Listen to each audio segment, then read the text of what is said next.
ఎన్నో రాజకీయ పార్టీలు అంబేద్కర్ గారి నుంచి గొప్ప గొప్ప వల్లికలు వల్లిస్తున్నారు.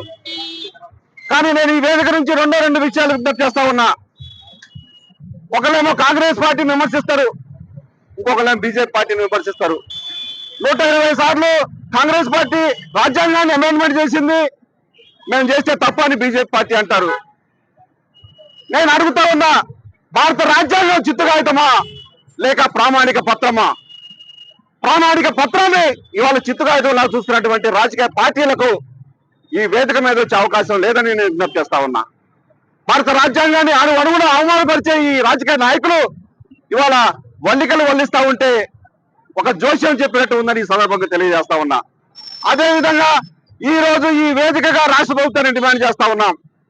2 తెలుగు రాష్ట్రాల్లో, తెలంగాణ రాష్ట్రంలో ఎస్సీ వర్గీకరణ అంశం మీద మహానీయుడు డాక్టర్ బాబాసాహెబ్ అంబేద్కర్ గారు రాజ్యాంగంలో పొందుపరిచినటువంటి రిజర్వేషన్లు సమాన పంపిణీ జరగట్లేదని గౌరవ సుప్రీంకోర్టు ద్వారా రాష్ట్రాలు చేసుకోవచ్చనే ఒక అధికారంతో పక్క రాష్ట్రమే తెలుగు రాష్ట్రంగా పిలువబడే రేవంత్ రెడ్డి గారు వర్గీకరణ మీద చట్టం చేశారు. నేను ఈ ఆంధ్రప్రదేశ్ వ్యక్తిగా ఆంధ్రప్రదేశ్ రాష్ట్రంలో చంద్రబాబు నాయుడు గారికి విజ్ఞప్తి చేస్తా ఉన్నా. అయ్యా చంద్రబాబు నాయుడు గారు ఆర్డినెన్స్ కాదయ్యా చట్టం తెమ్మని మాదిగ రిజర్వేషన్ పోరాట సమితి ద్వారా మేము విజ్ఞప్తి చేస్తా ఉన్నాం.